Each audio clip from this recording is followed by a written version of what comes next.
In this video, I'm going to talk a bit about project risk and assessing project risk. So let's talk about it.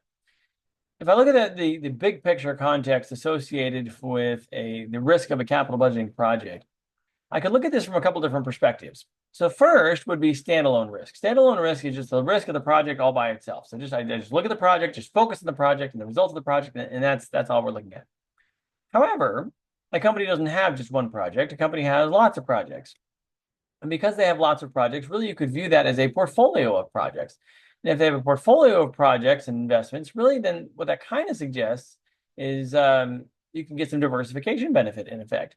So if I'm looking at corporate risk, then really what that would mean is that would incorporate the effect that there are portfolios of projects or investments, and I would need to factor that in when evaluating the risk of a project. So in other words, I don't really care about how risky a specific project is as a company. I care about what it does to all the other projects and the riskiness of my company as a whole. So for instance, something could be risky by itself as a project, but when combined with the other things that we're doing in the business, might actually reduce the risk of the business as a whole. And this is the same kind of discussion that I've brought up before in prior videos about risk and portfolios and assessing risk and return and things like that. Now, specifically, corporate risk as an entity by itself may be particularly interesting and important to certain groups of people, specifically undiversified shareholders. So if I had an undiversified shareholder who's really concentrated in terms of investment in this particular company, they may care about company risk a whole lot. So let's think about who would be an undiversified shareholder. Well, maybe executives might be an undiversified shareholder. If they have a significant portion of their compensation package tied to the company's stock, or maybe they are a founder of the company, and so they have a lot of stock in the company. So it's not so much of a compensation issue, but they just have a huge amount of shares in the company. A lot of their wealth is tied to it. They may care about the risk of the company by itself as a separate entity. Also, various stakeholders. Notice use the word stakeholder, not stockholder. So firm stability matters to firm stakeholders a lot too. So let's talk about what stakeholders incorporates. So stakeholders would include stockholders, but it would also include lenders, customers, employees, things like that. So if the company becomes more risky as an entity, employees may get more concerned because they might be kind of worried about their jobs. Customers may get more concerned because they're concerned if if they buy a product that has a long life and involves maybe a long-term maintenance relationship with the company. If the company looks more risky, then the customer may kind of balk and think, do I really want to buy this product that I'm going to need to be able to buy spare parts from this company for years? And yeah, I'm kind of worried about the financial health of this company. Do I really want to get into that? And they may be worried about that. And so from that standpoint, the company risk could be really important to stakeholders in that context. Now, for the most part, generally, for most investors, we're hoping investors have a diversified portfolio. Side note, it's generally a bad idea to have most of your wealth tied up in the stock of one company. That's just almost generally a really bad idea. And it's a really bad idea typically to have all of your wealth tied up in the stock of your employer, because then if that company goes under, all of your investments are gone or severely damaged, and your job is gone. So that's a really bad scenario. If you're convinced that you're working for the next big company that's going to become worth, $1 trillion or something huge, something crazy, if you're convinced of that, then my recommendation would be save in a nice diversified portfolio so you're not as dependent upon your employer, but also then find a way to save extra money in that company you're convinced is going to become so valuable. So that way you aren't kind of counting on everything working out fine for you. Because unfortunately, there are a lot of people who have had a lot of their retirement income, or sorry, retirement assets invested in their employer, and then their employer goes bankrupt, and then they lose their job and they lose their retirement savings, which is a terrible idea. So back to the main kind of point at hand here. So generally, we are assuming that shareholders are going to be prudent and they're going to have diversified portfolios. So if a shareholder has a diversified portfolio, technically, as a shareholder, I don't even care about the risk of the company by itself. What I care about is what's the risk of the company relative to my diversified portfolio. That's what I care about. So if this project looks risky by itself, and maybe it even increases the risk of the company, but the company actually, because of how it correlates with other investments, makes my overall portfolio less risky. Well, that's actually what I care about as an investor. This ultimately made my portfolio less risky. So that would be what would matter in that particular context. So generally speaking, as from a shareholder perspective, we don't really technically care about standalone risk of a project. We don't even technically care about the corporate risk for the project. What we care about is what's the impact of the market risk. Now, from a practical standpoint, if I'm looking at this from the perspective of a company trying to figure out what we should invest in, this is problematic. So standalone risk, the risk of the project by itself, I can probably estimate that somehow. I can probably get a feeling for how risky that is. Corporate risk, the effect of this project on the corporation as a whole, that's a lot more complicated because now I have to look at how all these projects I'm doing in my business relate to each other and how correlated they are to each other. And if you're wondering why I keep mentioning correlations, go back to the video that I did in Risk and Return about risk and how correlations matter in terms of the risk that's produced when you combine assets into a portfolio. So from that standpoint, trying to figure out what impact your project's going to have on the corporate risk, that's complicated. Then trying to figure out what that's going to do as far as my investors' diversified portfolio, I mean, that's even more complicated. So this starts to sound kind of nasty. However, generally speaking, these three types of risk themselves tend to be correlated. And what that means is if you invest in a really risky project that's standalone risky, so it's risky all by itself, probably that's going to mean it's going to make the company more risky. And that probably means that it's going to make the company look more risky relative to a diversified portfolio, most likely. So from that standpoint, because that's typically going to be true, we can use standalone risk as sort of a proxy variable or a stand-in variable in most cases. And basically focus on that standalone risk for the project. And the reason why that's good news is that's probably a lot easier to actually assess. So speaking of which, let's go ahead and talk about that a little bit more. So standalone risk. If I'm looking at a project by itself, how do I assess the risk? Well, capital budgeting is fundamentally based upon projections, right? We are projecting out revenue. We're projecting out costs. We're projecting out cost savings. We're making all kinds of projections, which are basically estimates.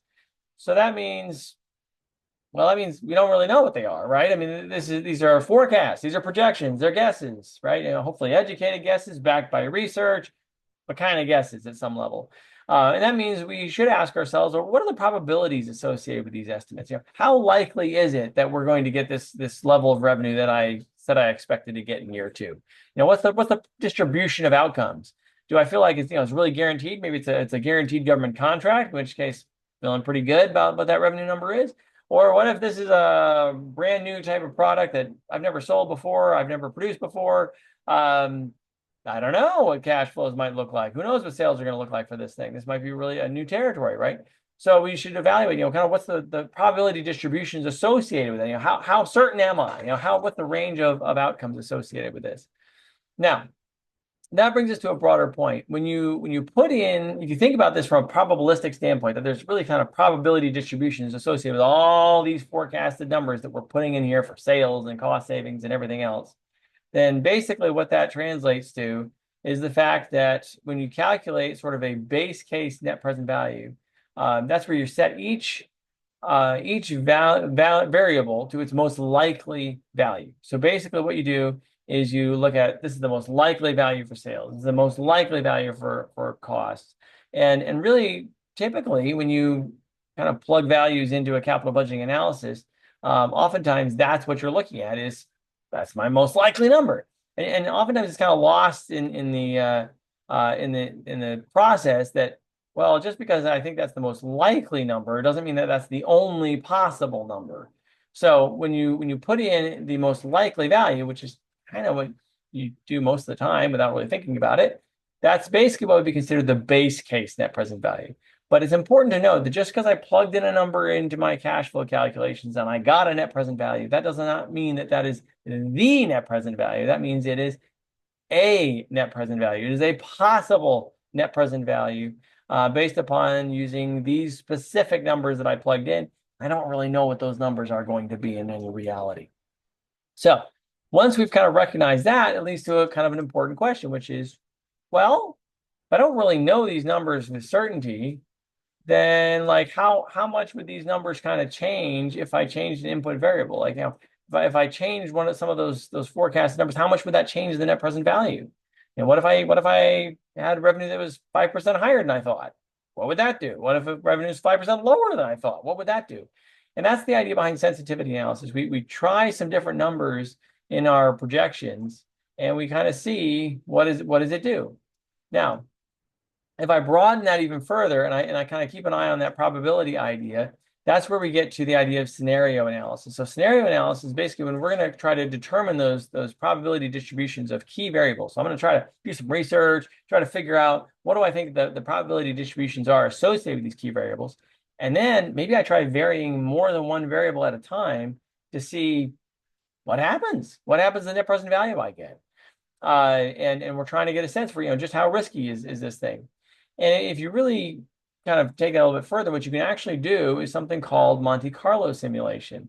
And that's basically where you use those probability distributions that you determine for those key variables and use a computer, and you can do it in Excel potentially. And basically you simulate the distribution of possible future outcomes. And the way you would do it is you would say, all right, we're going to figure out the range and distribution for these key variables.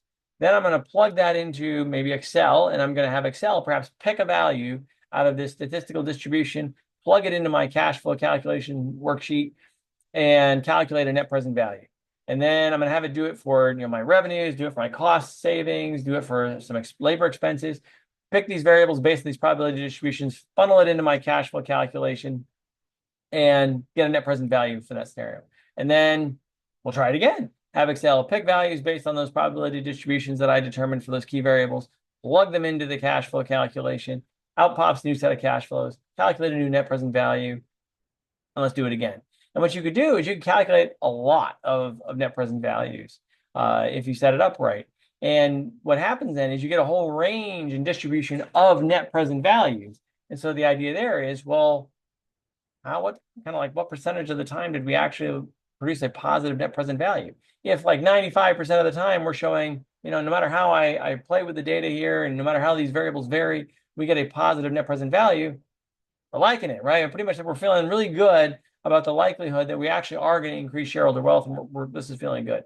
On the other hand, if pretty much half the time we wound up with a negative net present value, the other half we wound up with a positive net present value, well, that's kind of a little bit concerning. That's kind of like, well, I don't know if I really know whether I'm going to increase shareholder wealth with this project or not, and that would be a little bit alarming.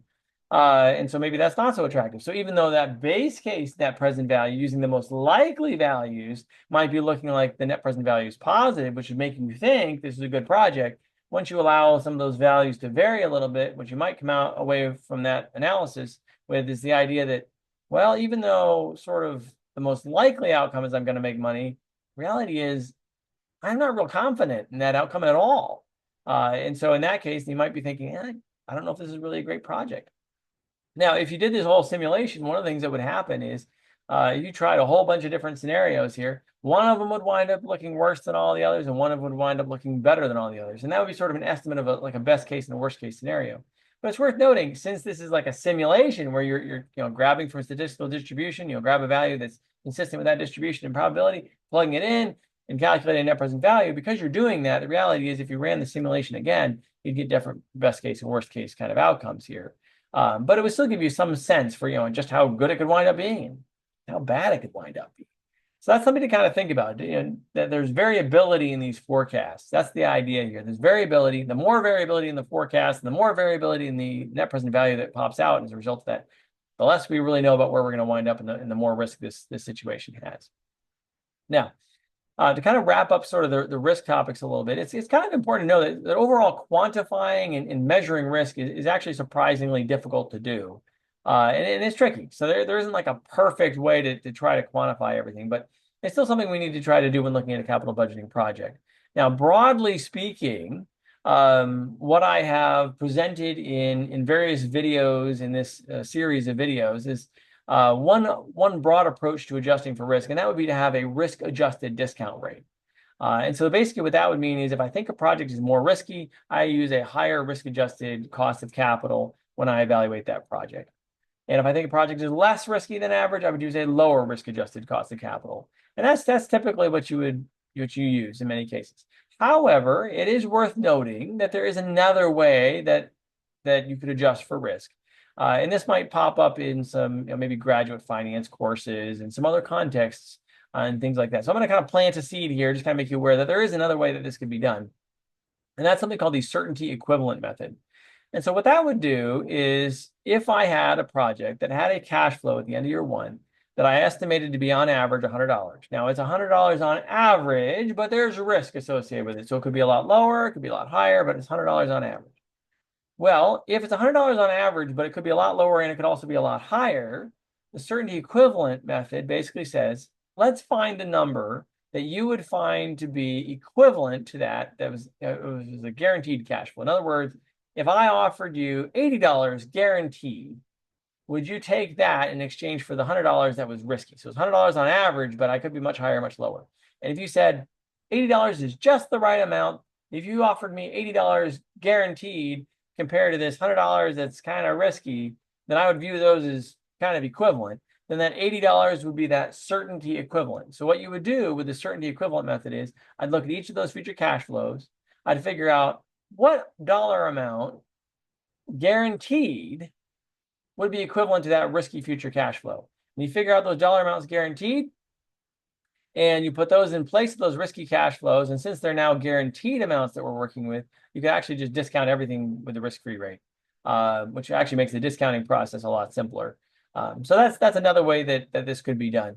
For the most part, as far as it relates to capital budgeting and things like that, generally speaking, risk-adjusted discount rates are going to be the way that you're going to see most commonly for the most part. Now, as a final note, as it relates to risk, it's worth noting that if you kind of transition from one division to another within a company, they may have different standards for what constitutes risky projects. So what's risky for one division might actually be kind of low risk for another division that is inherently more risky, even within a company. So you do have to kind of pay attention to that if you're working at a company and you're switching between divisions, sort of what's viewed as risky and what's viewed as less risky can actually potentially change. So that's something to be mindful of. All right, hopefully this video has been helpful. Thank you so much for watching and have a great day.